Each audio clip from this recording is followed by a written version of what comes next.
Invocation, I'd like to call on the chaplain of the House of Representatives, Dr. Jim Ford. Please remain seated, and let me just take 30 seconds to say something. Normally I just pray, but today I'm going to give a speech. And then I'm going to take the offering.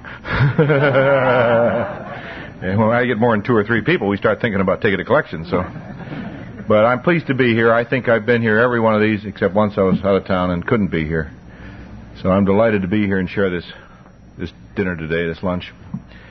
I want you to know in my work with the Congress, now 10 years, I got about 5 or 6 ministers that work with me, all unpaid, all helping me in some aspect of my life, my work.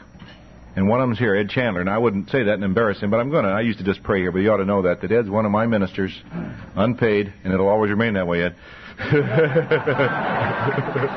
But he's one of the fellas that is always a phone call away, helpful, and I'm just pleased to be here and share that with him and call him minister. Now, don't go pretending you're ordained and doing weddings and stuff, Ed. You get in trouble. So let us pray. We thank you, O God, for this good day and for the opportunities that are before us. We're especially grateful for your many gifts to us. The gifts of understanding and knowledge, tolerance, reconciliation. The gifts of family, friends, and colleagues. The gifts of faith, hope, and love. The gift of life itself. We are thankful that we can gather this day in freedom and in peace. May your blessing be upon our nation and our leaders. And may we always continue to know the liberties that have been our heritage. Your word, O God, has commanded that justice should roll down as waters and righteousness like an ever-flowing stream. May we labor for justice, that all people can live in respect and dignity. And may we use our talents and abilities for righteousness, so all people may live in peace. Now bless this food to our use, and us to your faithful service we pray. Amen. Amen. Dr. Ford, lunch is served. The program will begin promptly at 12:45. To be turned up? Yes. Can somebody turn it up a little bit, please? Annual Congressional Luncheon. My name is Ed Chandler, and I'm an alcoholic. Yes. I have spent years around here trying to build up a reputation as a red-hot Latin lover, and the chaplain wiped me out in 2 minutes. I will be doing counseling to troubled females right after dark.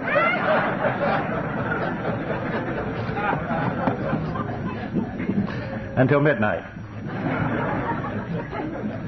This, as I said, this is the 7th luncheon, and it started out with about 15 people who were going to have a little lunch together, and the first year it was 179 people, and now it sells out a week and a half before the event, and which I'm delighted with. And it has developed over the 7 times. It is an AA meeting. That's, if you're wondering why we're here, it is a meeting of Alcoholics Anonymous. That's why we're here. But people in AA have begun to bring their bosses and their employees and their other people to let them see what AA kind of is. And so we have several people here today who are not members of AA, and I want to especially welcome you. We have some special guests that I want to introduce and let them know that we're glad to have them. So let me do that. The Deputy Director of NIAAA, Mr. Lauren Archer.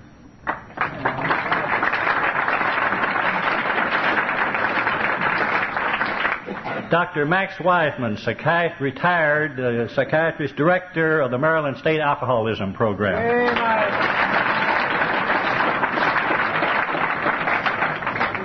The Assistant Secretary of Defense for Health Matters, Dr. Bud Mayer, and his wife Heidi.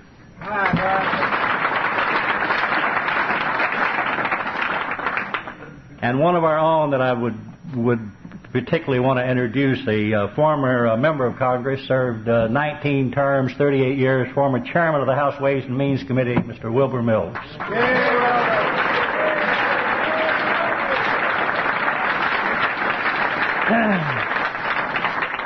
And the former trustee of AA's General Service Office in New York, Garrett Taylor. Garrett?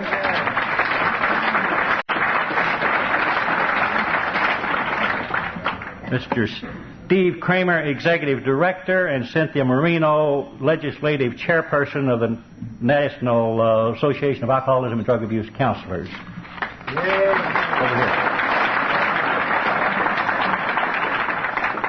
I hope I didn't miss anyone. When Larry gets up here, if I missed anyone, wave at me, will you? And to make some welcoming remarks, a fellow Texan who came to Congress many years ago to work for a fellow named Slick Rutherford.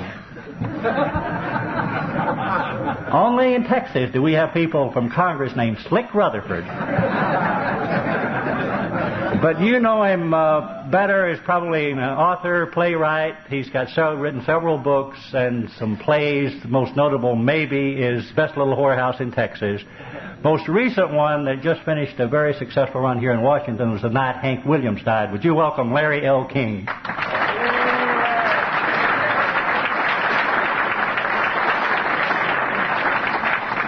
Thank you, Dr. Chandler. My name is Larry L. King, and I'm an alcoholic. And I'm assistant to Assistant Chaplain Chandler in his new work. Welcome to the annual Congressional Luncheon of the Yeas and Nays chapter of Alcoholics Anonymous. There are those who say that this is indeed an appropriate and perfect place for a bunch of old drunks to meet. Matter of fact, I have had many a 16-martini luncheon with a lot of people in this room. But you can relax, I won't name you. I did 10 years' worth of apprentice drinking on Capitol Hill when I was a congressional staffer in the long ago. And I've been sober almost 5 years now. So I suppose by the convoluted logic of a drunk that I've reduced by half the money I owe the taxpayers who acted as my unknowing enablers. I worked for Slick Rutherford, and I worked for a fellow named James C. Wright, Jr. And when 2 days before Jim, or 1 day before Jim became Speaker of the House a couple of years ago, I and 2 other fellows who had been his administrative assistants at one time held a luncheon for him for about 60 old Texas friends. And as MC, I said, Jim Wright, as everyone knows, has come a long way. Overcome a lot of obstacles, won political defeat, came as mayor of Weatherford, Texas, on up through the Texas legislature and finally to Congress. But you don't know that the 3 of us who are hosting this luncheon today, all once his administrative assistants, stand before you as proud members of Alcoholics Anonymous. And that got a little bit of a laugh, and Jim sang out from the back row, yeah, but the damn fellas weren't members then, they were just qualifying themselves.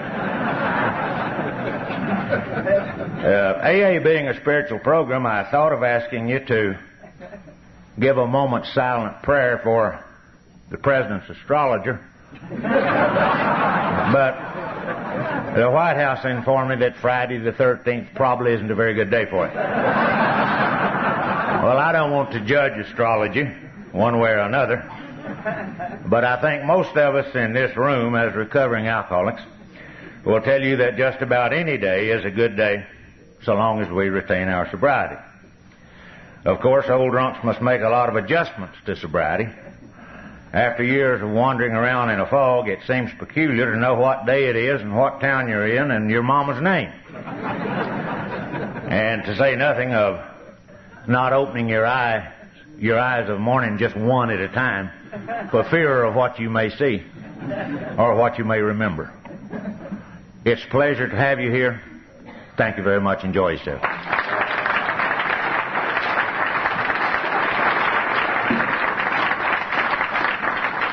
Thank you, Larry.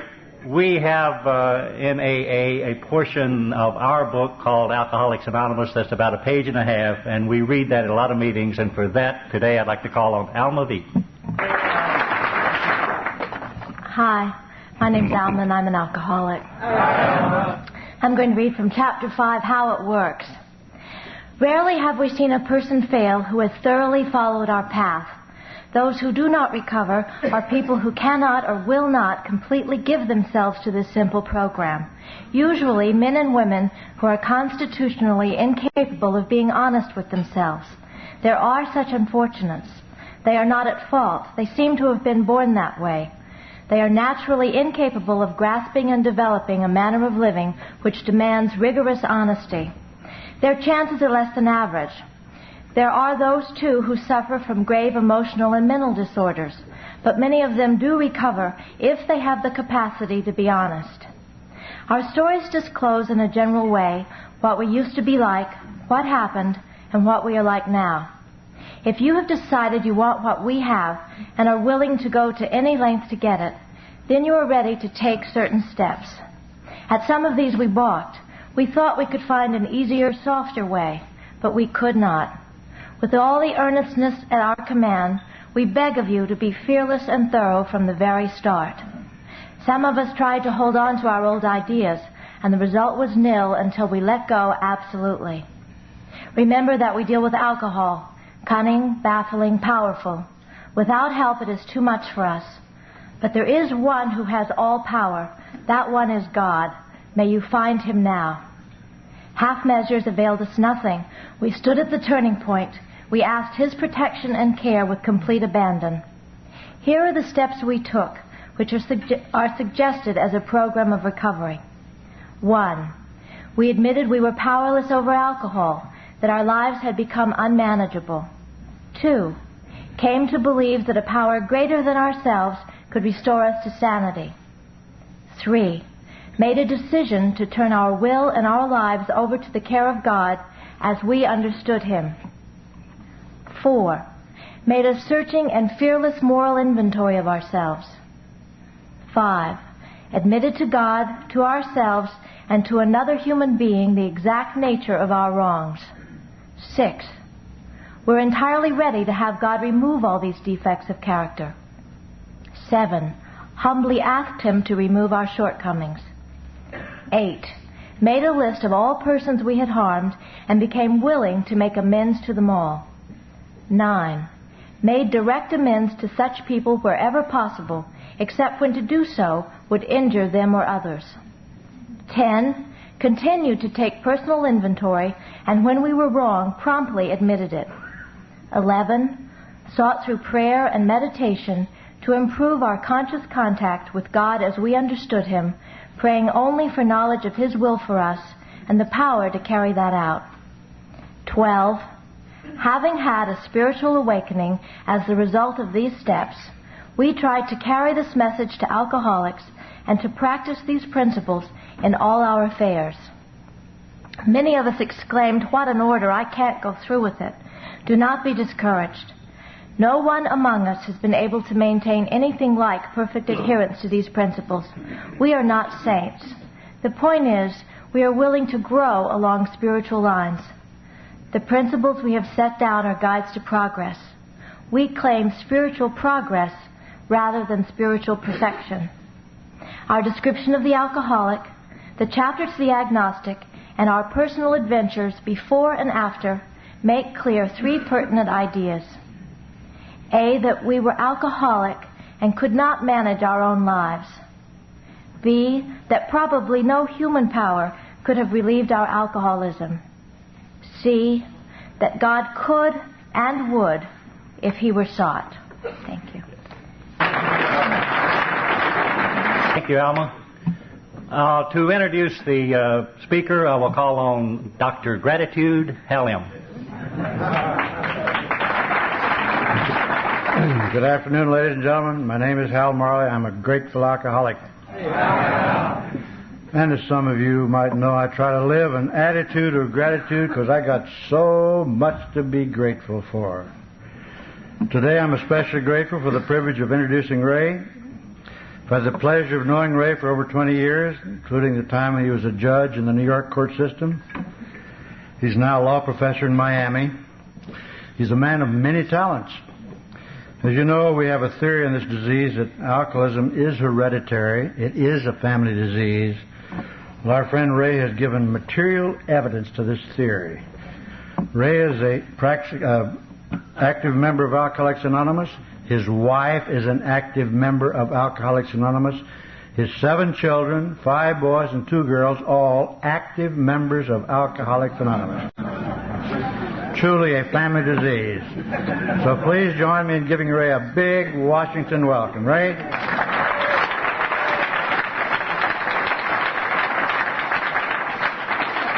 you, Hal. My name is Ray O'Keefe. I'm an alcoholic and a member of the Miami Men's Group. Hi. I've been in Alcoholics Anonymous a long time. You can tell by looking at me I've been somewhere for a long time.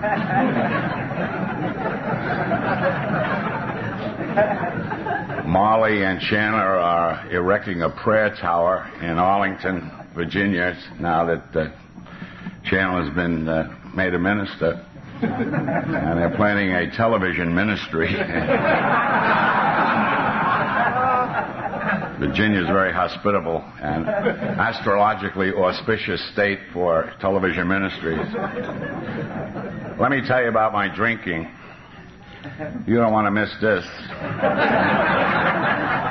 This is a thrill a minute.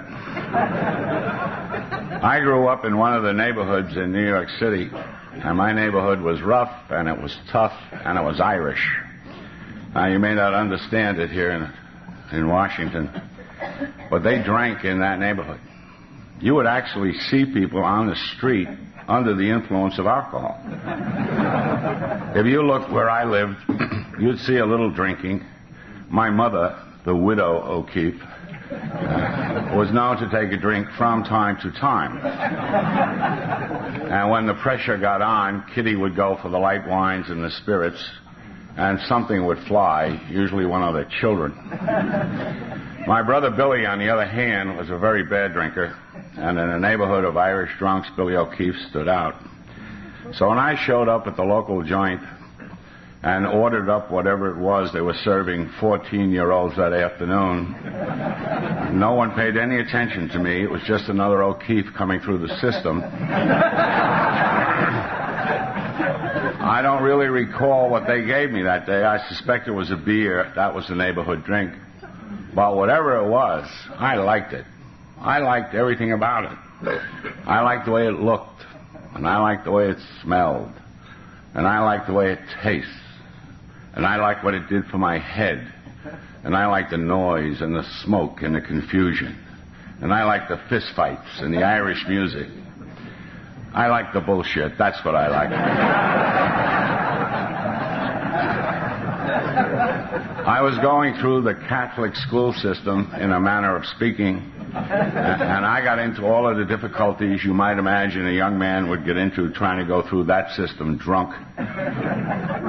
I was thrown out of high school a number of times. I held the neighborhood record for being thrown out of high school, a record previously established by my brother Billy. And when I was finished with high school, or more properly put, when they were finished with me, because somebody made a mistake in the small school in New England, I got a chance to leave the neighborhood. I went to college. And when I got up there, my drinking changed. There were no bars in that state, just restaurants. And these people sat around at tables, and they drank beer out of bottles, and they sang college songs, and they wore white shoes in the wintertime. And being a man of no particular moral fiber, I got a pair of white shoes. I learned the words to a couple of those dopey songs, and I got very collegiate. World War II was just about over, and it was a relatively safe bet. So one day I got a haircut and I joined the Navy, and I ended up on a minesweeper in San Francisco. And I hate to be indelicate in such a historic place, but I have to tell you, I had a lot of trouble with my kidneys when I drank. And in the Navy, we slept 3 to a tier, and the new man slept on top. Don't get ahead of me, pal, will you please? You think this is easy I'm doing here? I came back from my first liberty in San Francisco with all the beer in me I could buy, and I went to sleep, and I had one of these attacks. And I met the fellow who slept below me that night. I suppose he thought he'd be wet sometime during his naval career. It just hadn't occurred to him it would happen while he was sleeping. I was immediately transferred to a lower bunk. The rest of my military career was just as distinguished, and I came home some years later, undecorated, unhonored, unloved, and everything was under control in the neighborhood. The widow was out in the weeds somewhere. My brother Billy was absent without leave from the New York City Police Department. Billy had invited a citizen off a 5-story roof. The citizen had bounced and lived to identify the Irish cop. Billy went west and went back into a more peaceful line of work. He went back in the Marine Corps. A grateful government was giving veterans $20 a week for 52 weeks. I qualified for a few checks. I gravitated to the local saloon. I took up the game of shuffleboard, and I was planning a life of petty crime with some of my boyhood companions when a clear thought came to me one day. I remembered that I'd been to college. So I went back up there on a bus, and I arrived in the middle of a blizzard, and I walked into this place, and there they were, sitting around a table, singing those songs, wearing those shoes. So I got another pair of shoes, and now the same grateful government was sending me a check every month, so I was moderately solvent and therefore drunk all the time.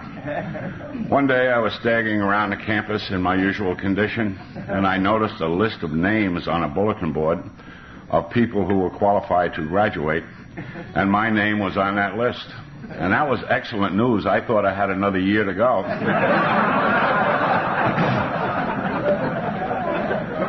I called up the widow and made this announcement, and she came north, and that was a very tender sight. The widow and her youngest child staggering around under the elms.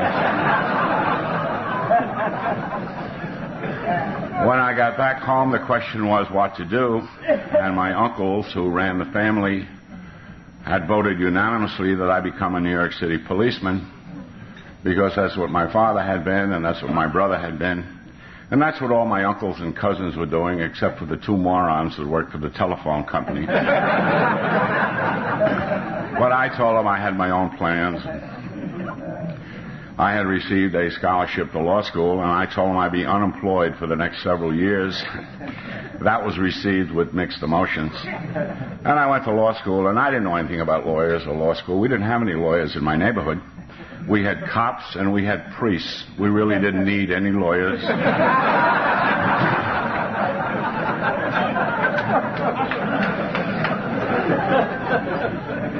I don't want to be disloyal to the profession that's made me a wealthy man. But I tell you, when I got to law school, I found I was in the company of the greatest collection of stiffs that had ever assembled under one roof. God, they were deadly. Everybody had on a blue suit, and they all wore eyeglasses. So I got into uniform, and I got a pair of glasses I didn't need. And I looked around for someone to drink with, but they were all students. They were all grinding it out. So I went on a wagon for law school. I didn't drink in law school, and the result of that was I had done well. And when I came out, I was taken into a large, white, Anglo-Saxon, Protestant, Wall Street law firm. They hired me as sort of the resident immigrant. It was not a total loss, however. I did learn to say, "Oh, really," instead of "no shit."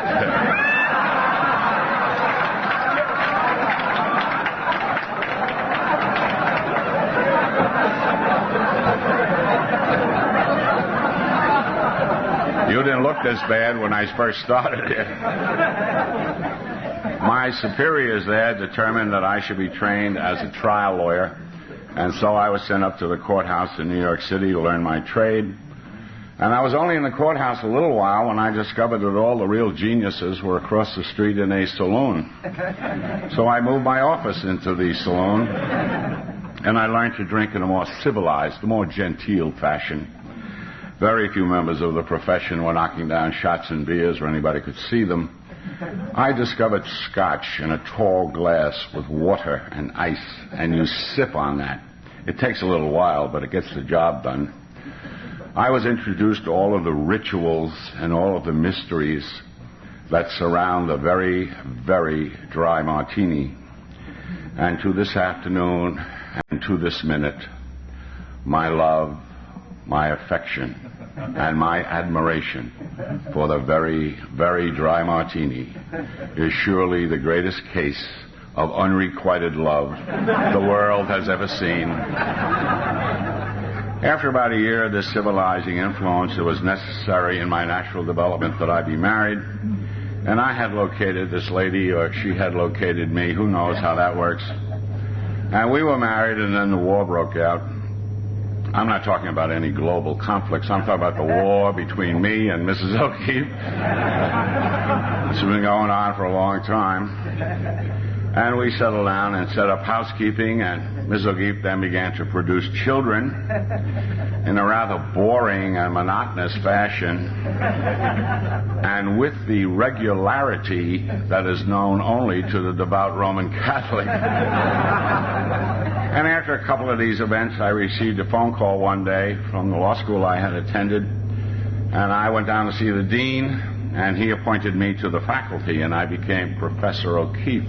And I responded to that appointment with great alacrity, and there I was, the boy professor. And I was very nervous about that position. I didn't really know what it was in my background that justified it. And I knew I drank too much, so I decided I would control my drinking. And I entered into a period of controlled drinking. I was then 27 years of age when I thought I'd have to control my drinking. And I was very unsuccessful at that. But as the time went by, it occurred to me somewhere along the line that I was competent to teach. I was able to do this job. So once I figured that out, then there was no reason for me not to drink the way I wanted to drink. And I only knew one way how to drink. My father died when I was 2, and I had an older brother, Billy, who was 4 years old, and Billy was not at all like me. Billy was tall and good-looking and handsome and athletic and all the stuff that I wasn't. And I tried to do everything just like Billy because he was my hero. And I drank like Billy. I drank until I fell down, or the place went on fire, or the cops showed up, or something happened to interfere with the drinking. I would see people leaving. I'd wonder where the hell they were going. You know, for God's sake, it's right here, and they're walking out there.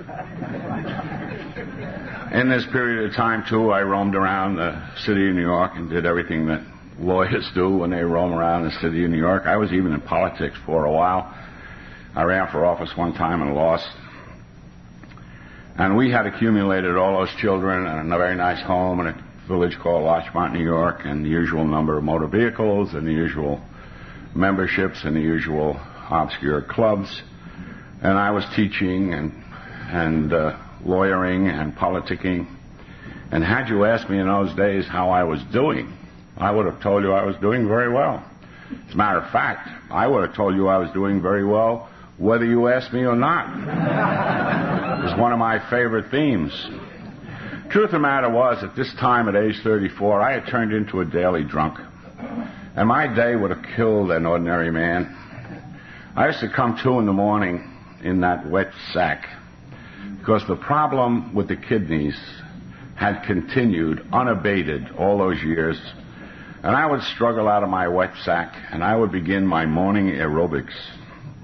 My aerobics were performed kneeling on the floor of a bathroom with my head in a bowl, and I'd have all the water running, water in the shower and the water in the tub and water in the sink, because I did not want Mrs. O'Keefe and all those little O'Keefes to know that Professor O'Keefe was dying. I would come downstairs in my sincere blue suit, carrying over my shoulder, much like Santa Claus, a sack of wet laundry, because Mrs. O'Keefe told me that the diaper service was for the children, and she did not think that a lady of her extreme breeding ought to do the wash of a 34-year-old bedwetter. You can imagine a man of my stature in the community starting off each morning with a load of wash. But once I got my wash out of the way, help was at hand. I used to keep a quart of vodka in the refrigerator. My children call that Daddy's juice. And I'd take a few bangs on Daddy's juice, and then the question was, would I throw up in front of all these people? I knew if I lit up a cigarette, it was all over. Sooner or later, I'd take a train into Grand Central, and their help was at hand because I'm sure you know that Grand Central is not simply a railroad terminal. It is a collection of saloons that are connected by tunnels. And I would tear around the tunnels and pop up like a mole here or there. And then I go up to the law school, and as soon as I got into that imposing institution, my first thought was, how do I get out of here? And I'd get out, and I'd tear across town and steal.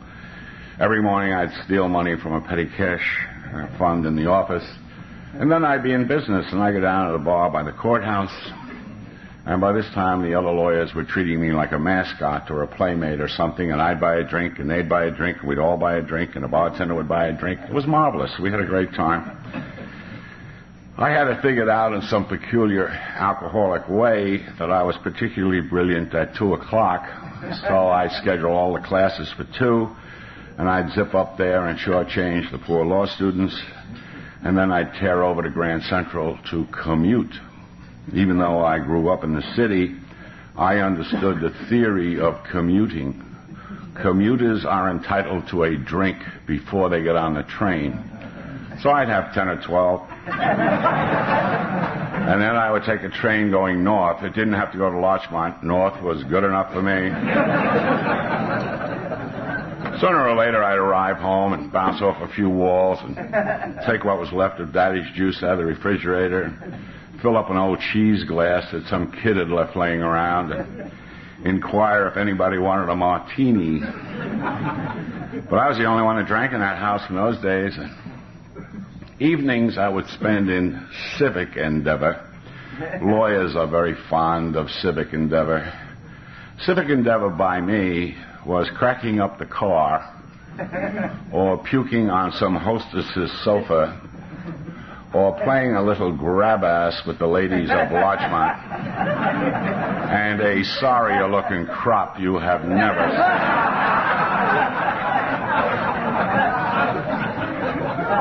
Most nights I would just stay home and vegetate, and I'd watch television with one eye like this, trying to get those sets to come together. And I'd watch the television with one eye, and I would drink, and I would go through the programming and through the news and on into the morning, and finally my big moment would come when they played the national anthem. And the Marines would go up Mount Suribachi. And those destroyers would be coming through the water. And they'd be playing that song, and I would cry. Oh, I would weep and sob and cry. And then I'd go upstairs and wet the bed. That's it. Another wonderful day. This is not once in a while. This is every day. Weekends I would save for binges. And if everybody around me would mind their own business, which was extremely rare, I could get drunk 3 times on Saturday and 3 times on Sunday. Well, as everybody who's ever been married can tell you, while all of this was going on, Mrs. O'Keefe was not entirely silent. From time to time, she would have the temerity to suggest that there was something radically wrong with the way I drank. But I'd pay no attention to her. Why should I? First of all, she is my wife. How much can she know? Secondly, she is not an attorney, and I would tell her that. And because she doesn't have the proper training, I would have to explain to her the relativity of drinking, which is to say that some people drink more than other people. And on a relative scale, I would announce to her I was not such a big drinker. As a matter of fact, I would say, I don't drink as much as my mother. And she would say, nobody drinks as much as your mother. And then, since she had offended Mom, I would have to leave. And I go over and see the old lady. Well, this drove her to severe distraction, and she betook herself to her physician, who, as you might imagine, is an obstetrician, and he could find nothing the matter with her until she told him that she lived with a drunk. And this explained things to him, and he sent her home to me with a message. And the message that she brought me was that her doctor, the obstetrician, had diagnosed her husband, the professor of law, as an alcoholic. Oh, I was so upset. I rose to defend myself, as was my custom, and I began one of my tirades. And my first argument was a good one. I took a very dim view of a physician who would diagnose a patient without having seen the patient. I was against that shabby type of medical practice all too common in our country today. I then went into high gear, and I asked Mrs. O'Keefe a question to which she has not yet discovered the answer. I asked her what kind of a man became an obstetrician in the first place.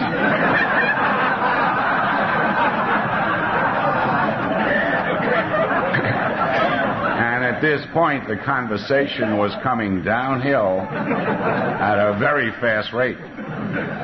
And then it happened. I don't know how this happened. I cannot explain how this happened. I can explain many, many other things to you, and I probably will in the second or third hour of this terrific talk I'm giving you. But in the middle of all of this yelling, I suddenly stopped, and I admitted to Mrs. O'Keefe, for the first time I'd ever admitted to anyone, that there was at least the possibility that I drank too much sometimes. This was a very serious tactical error, because 3 days later I was a prisoner in a mental institution in Stamford, Connecticut, and I'd only been there a matter of moments when I discovered a very serious architectural deficiency in the building. There was no doorknob on my side of the door. And I was overcome with great feelings of outrage and self-pity, because in addition to everything else that was going on, it also happened to be the occasion of my 35th birthday. And I mentioned this to a man in a white coat who was coming by, and I very carefully explained to that cretin that on that very day I had attained age 35, and therefore, under the Constitution of the United States of America, I was eligible for the office of president.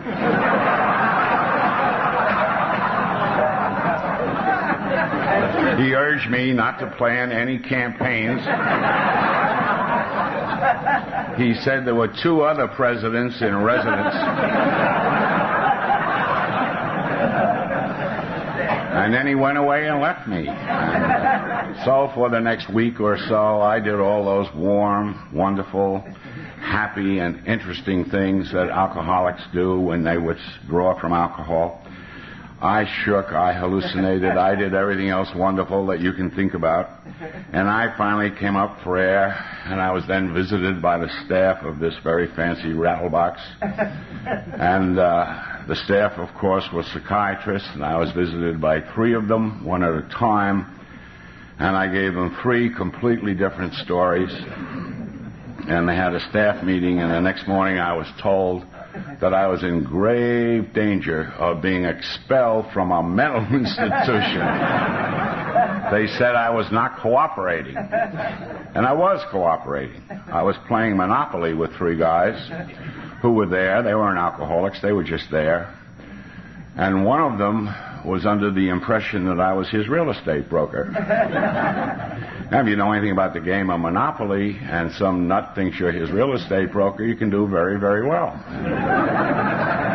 I had the boardwalk, I had a number of hotels, and I was very happy with the monopoly therapy. And I was into that marathon for a few days, and they told me I had a visitor, and I didn't know what that would be. So I went into my large executive-type padded cell, and I waited for the visitor.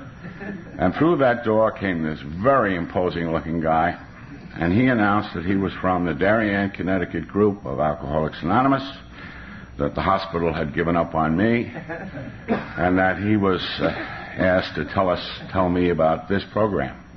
I immediately reverted to my origins in the Bronx because I almost had that son of a bitch by the throat. I said, "Alco, what are you, out of your mind?" And I started with him. And he told me to shut up. I immediately forgave him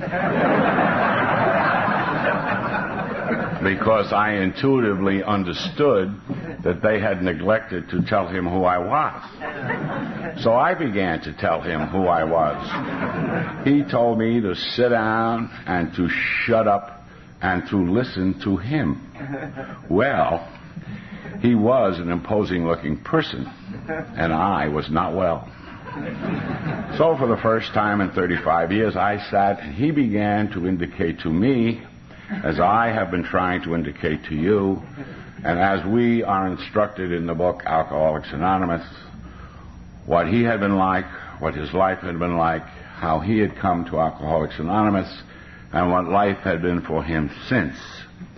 And he asked me if I would like to go with him to meetings. And I said, "Do you mean outside to meetings, sir?" He said, "Outside." I said, "I'm going with you." Besides that, he gave me matches. And nobody else had allowed me to have any matches. Sounded like a good deal to me.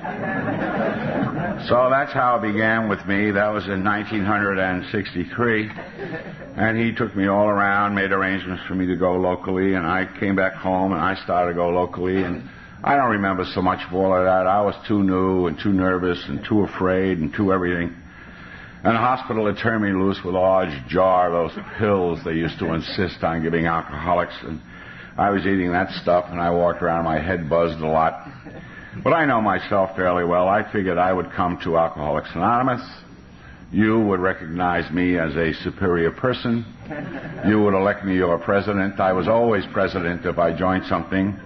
I would serve a term as your president, and that would be good enough. Well, it should come as no surprise to you, although it was a terrible shock to me. To find out I only lasted 10 months, and then I was drunk again.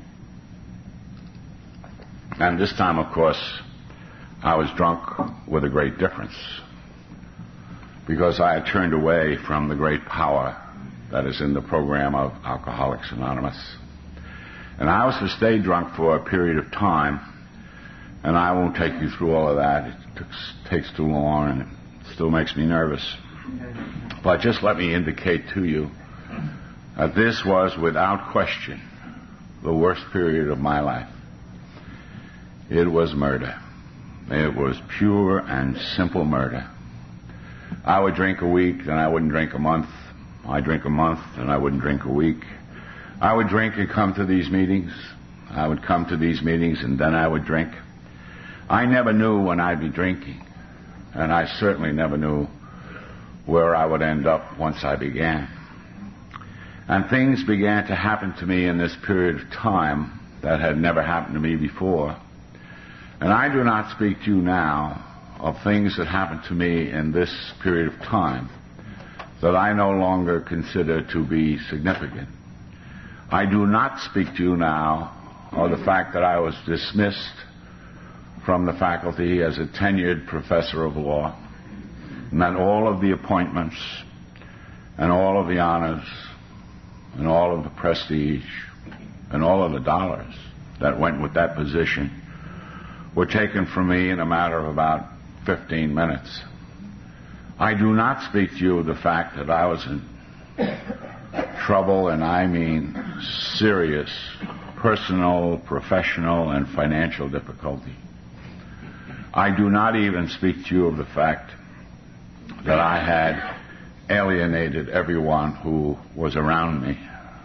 All of this happened to me in this period of time, but this is not what I am speaking to you about.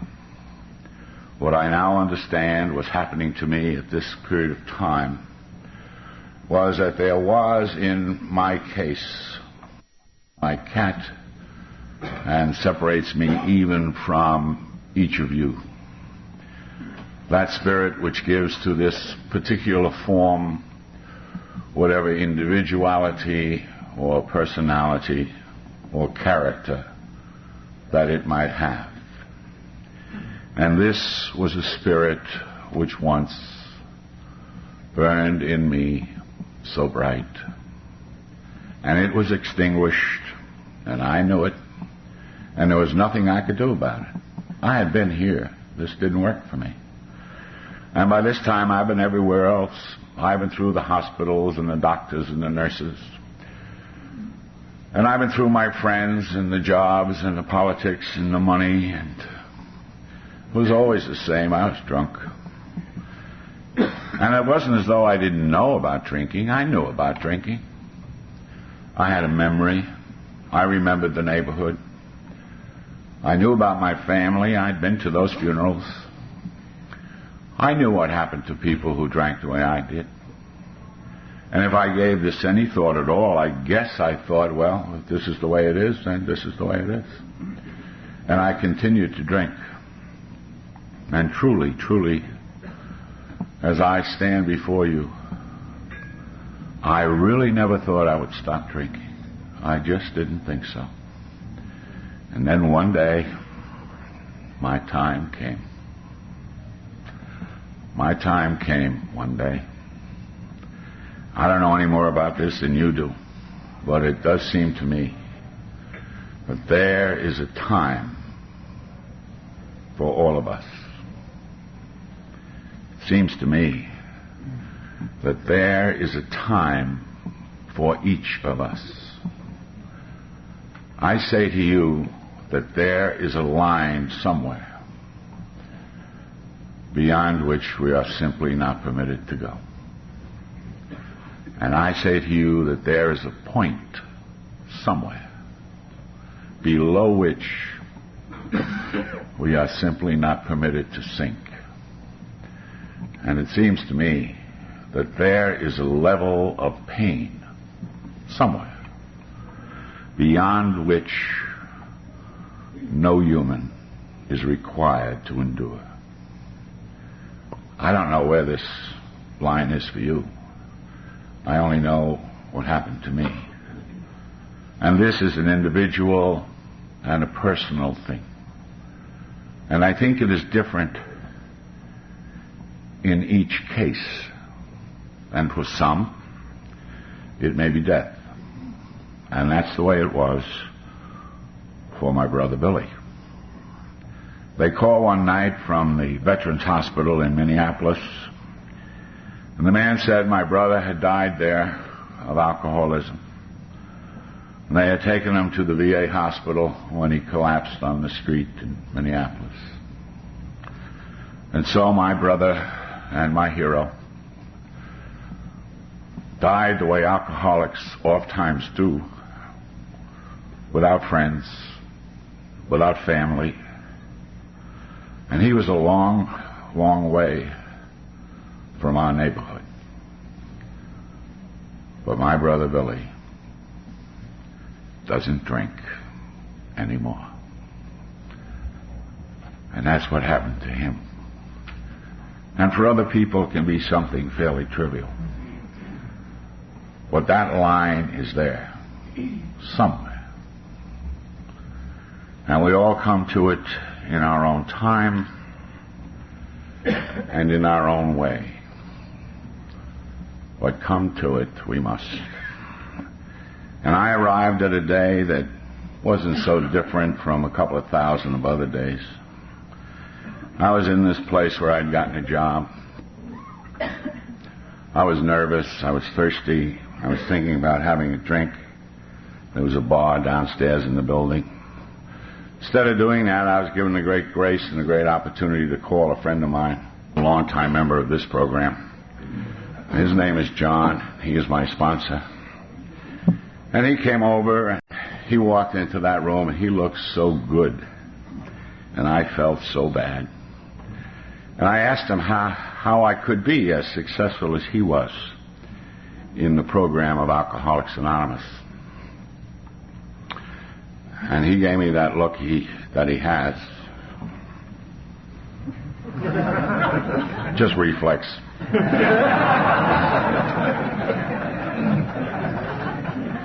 And he said, don't drink and go to the meetings.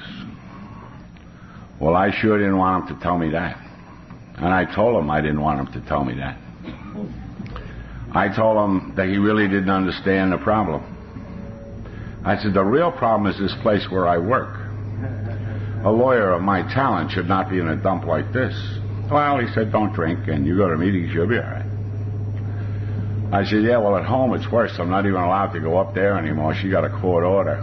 He said, well, don't drink, and you go to meetings, that'll work out. I said, I'm being sued by a bank. And he said, I heard about that. Well, don't drink, and you go to meetings, you'll be all right. I sensed that there was no dialogue there. I've never been able to be as good a sponsor as my sponsor. I saw him about 3 weeks ago. He's a character. I used to say to him, I don't feel good. He'd say, well, this may be as good as you'll ever feel.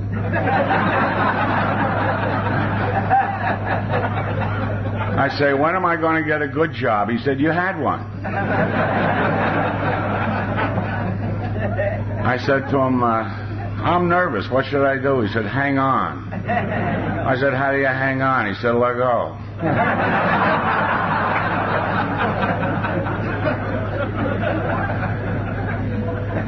And this morning he said, well, you're not doing very much. And he made a couple of phone calls, and he stuck me on a train up to Luncheon. It's about a 40-minute ride.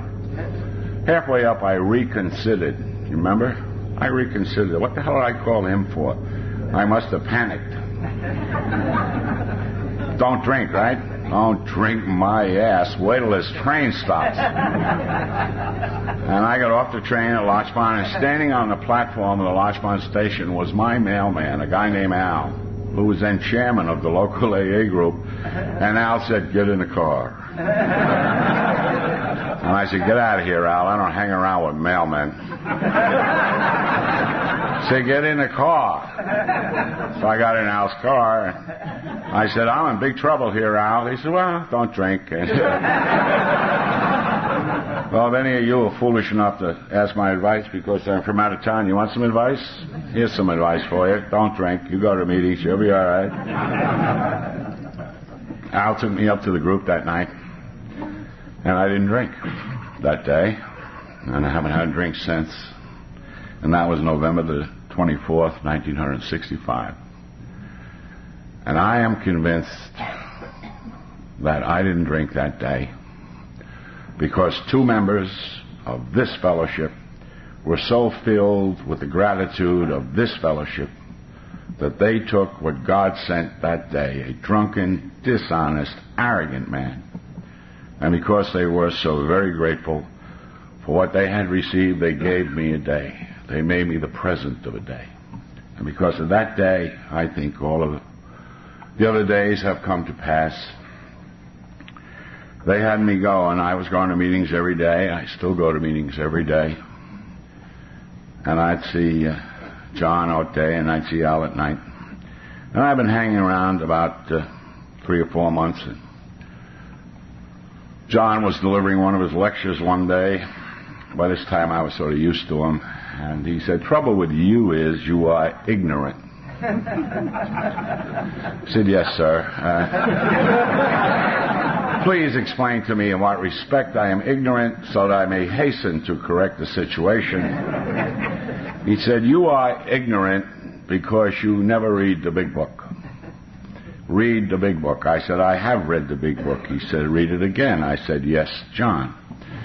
because no conversation with that man was ever over until I said, "Yes, John." That was how we terminated the conversation.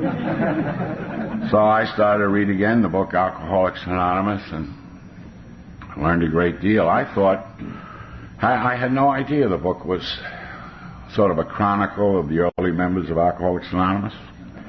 Had no idea that 100 or so men and women had become sober before that book was written.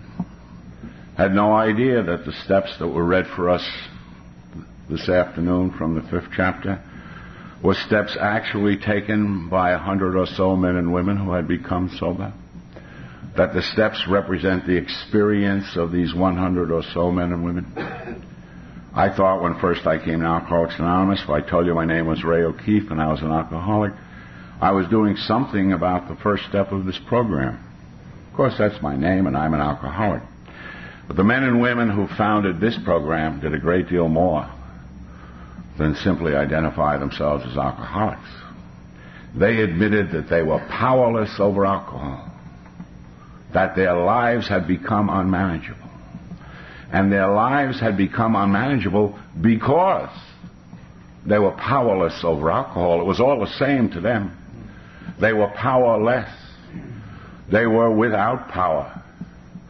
The book tells us that the dilemma of the alcoholic is his lack of power. He has no power. He is powerless. But they didn't drink. Time began to pass for them. And time has passed for this nice meeting. Time has passed for me. And if you come here new, time will pass for you. Time has a way of passing in the program of Alcoholics Anonymous. It passes one day at a time. And somewhere after this succession of days, these men and these women came to believe that there was a power greater than their own. And they believed that this power could restore them to sanity. And this was not just a casual thing.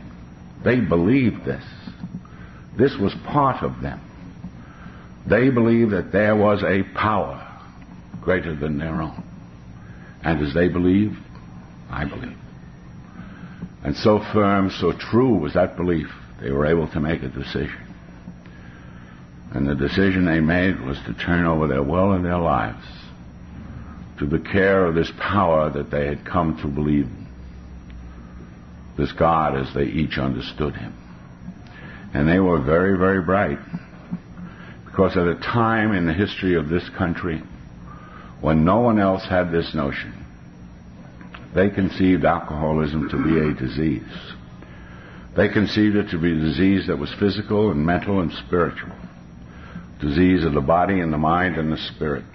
When they stopped drinking, their bodies responded quickly. When they came to believe in a mental recovery, they began to experience that.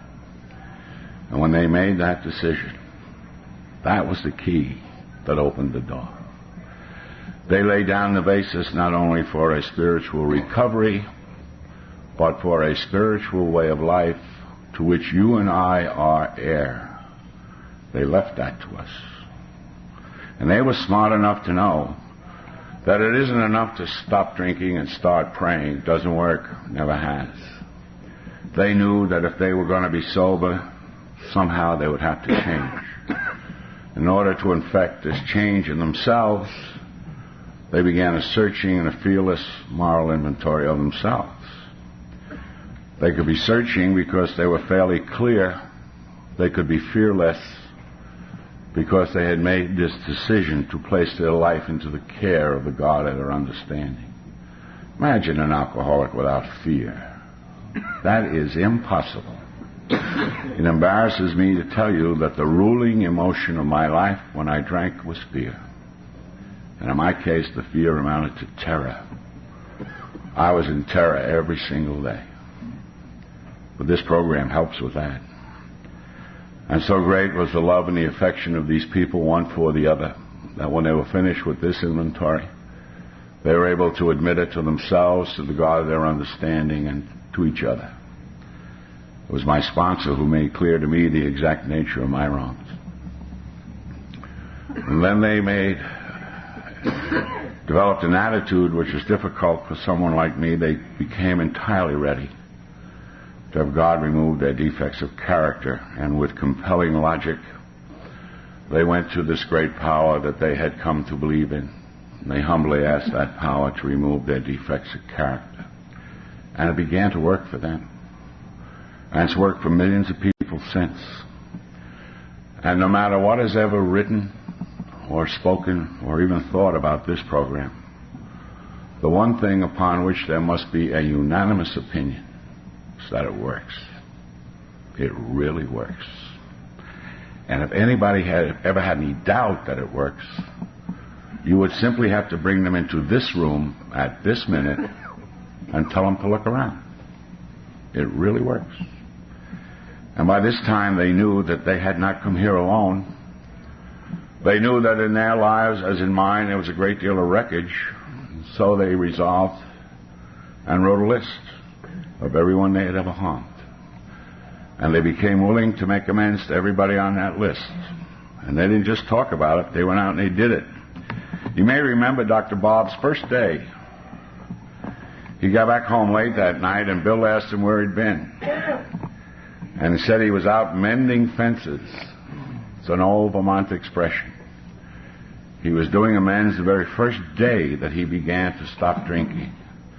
And I don't think we should wait so long to do everything that's expected of us, especially so when the rewards are so great.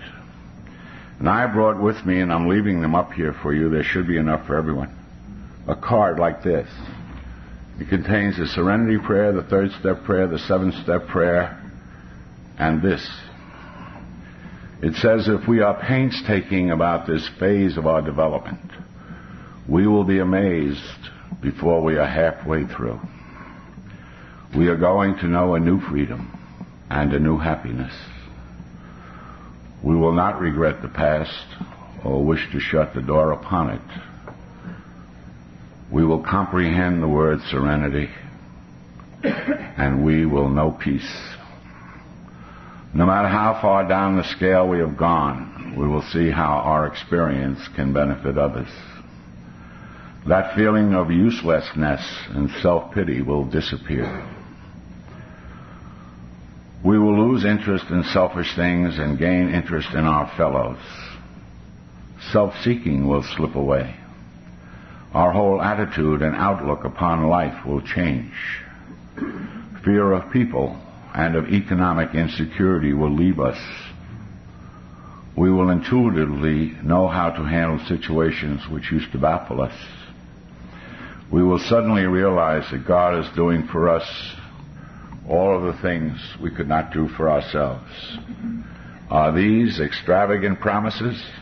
We think not. They are being fulfilled among us, sometimes quickly, sometimes slowly. They will always materialize if we work for them. And I am able to report to you that each and every one of those promises has come into my life, simply because I am a member of this program. And by this time, these men and women realized that what had been freely given to them was something very, very precious. And so they resolved that they would maintain it.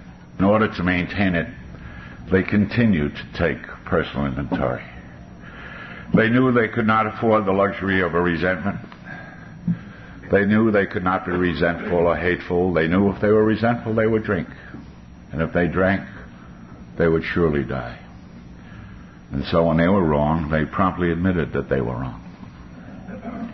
And so real and so true was their reliance upon a power greater than their own, a God as they each understood him, that they resolved that they would improve their conscious contact with God. And they did that by prayer and by meditation. They meditated. They gave thought to their condition. They considered who they were and what they were and where they belonged. And they engaged in a very excellent form of meditation. It is the form of meditation in which you are now engaged. They listened. They listened. on the odd chance that this power that they had come to believe in would speak to them. And this power that they had come to believe in did speak to them in their groups, at their meetings. And then they prayed, brothers, they prayed. Nobody leads a sermon from me on the value of prayer. When they prayed only for knowledge of God's will for them and the power to carry that out. I don't know however it was with you, but it always seemed to me, from the time I was very, very young, I always had this terrible feeling that I didn't belong. I just didn't belong. I did not belong in that family. I knew it. I did not belong in that neighborhood. I knew that. I didn't like those schools. I just didn't fit in.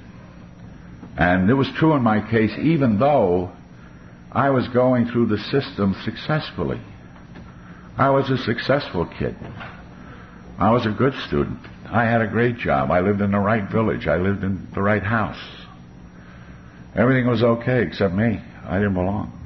I just didn't fit in. I spent a lifetime outside looking in and resenting it. Then I came here to you, and I was taught a different way to pray.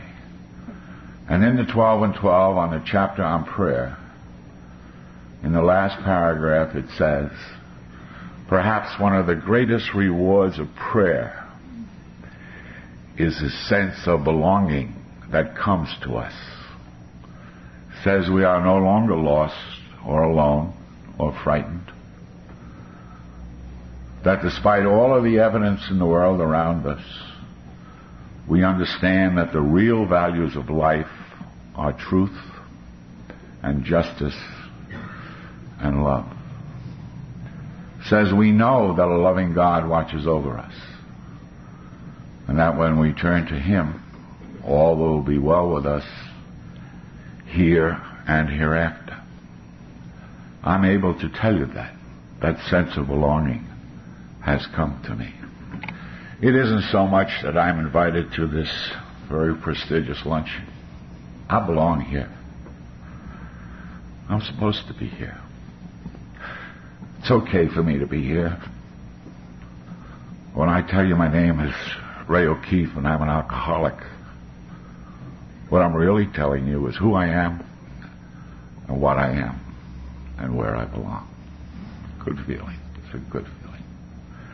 A little later they came upon a prayer that they thought might help, and they appropriated it, and this time they prayed for themselves. The only thing they asked was peace of mind.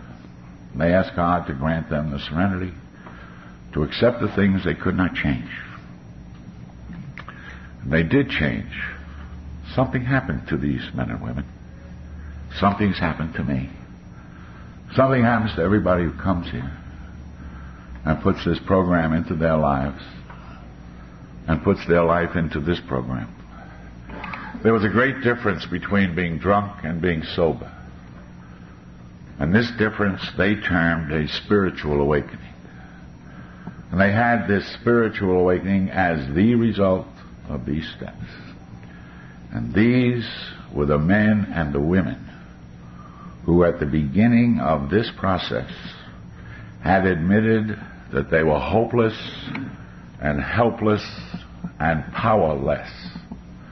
These were the ones who had no power. But having had a spiritual awakening as the result of these steps, they found that they held in their hands and in their hearts and in this program one of the greatest sources of spiritual power that the world has ever seen. They actually had the power to arrest the disease of alcoholism. They actually held the power to save life. And the only thing they were using was the great power of example of one drunk for another. And armed with that power, and having had that kind of a spiritual awakening, they began to carry the message to the alcoholic.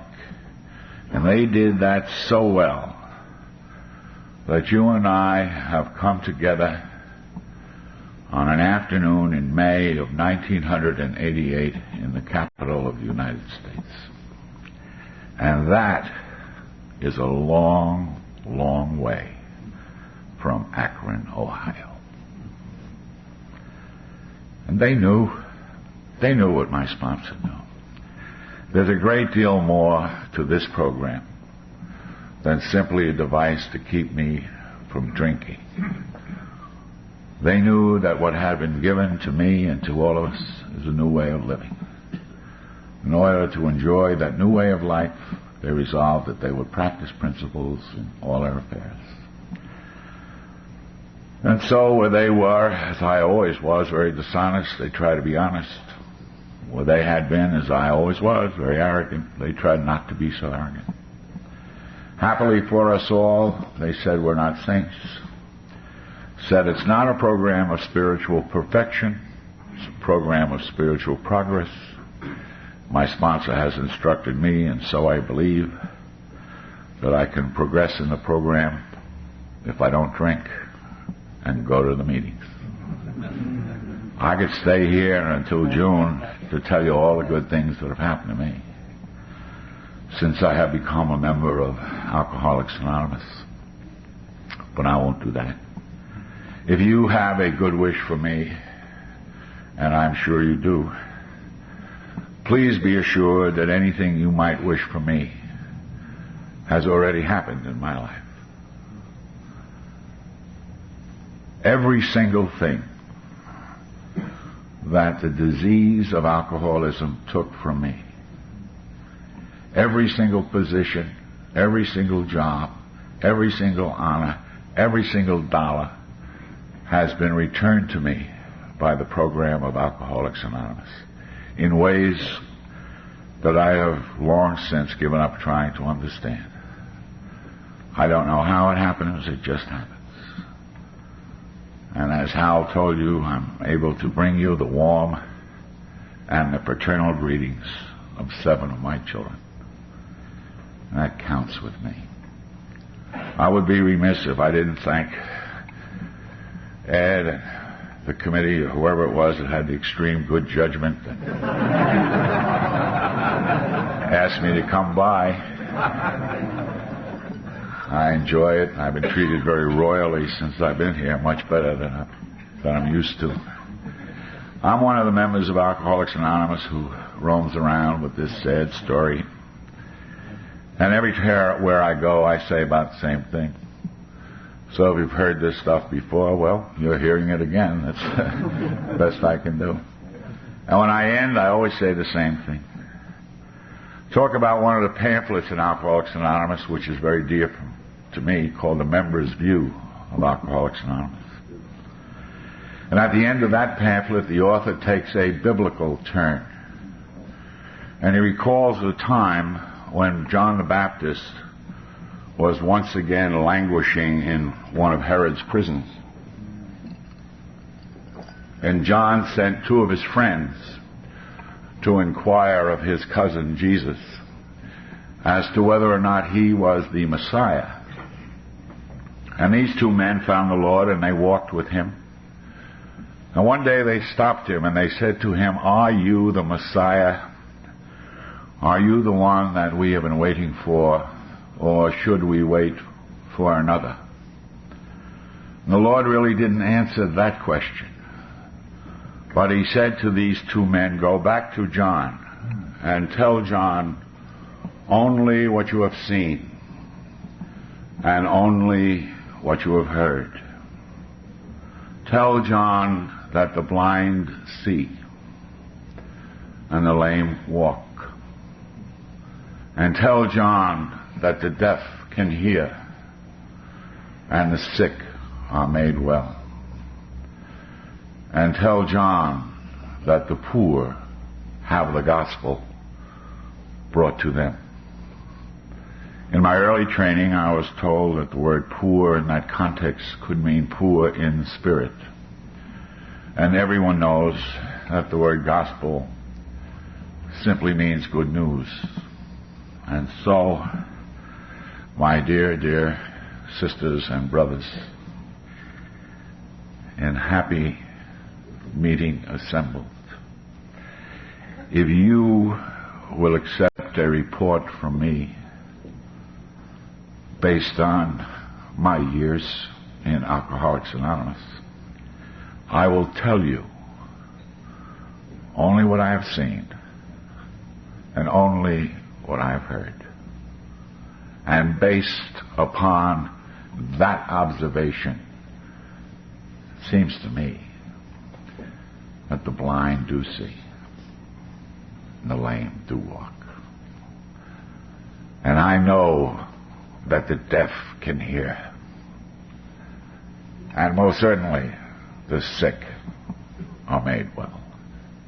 And I have seen over and over and over again, through the longest day and into the darkest night, the good news of this program brought to the alcoholic who suffers, the poor in spirit.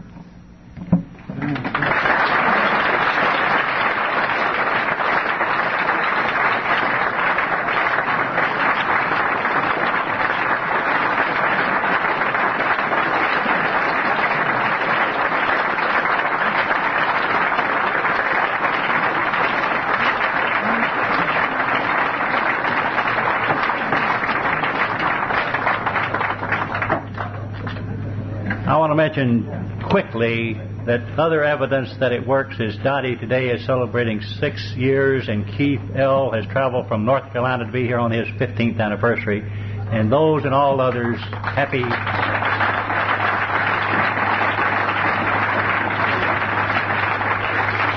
sobriety. Tapes will be on sale immediately after the meeting is over right here from Earl. I want to thank Alma, Larry, Dr. Ford, Hal, and Ray O'Keefe. And thank you for being here. See you next year. Let's close with the Lord's Prayer.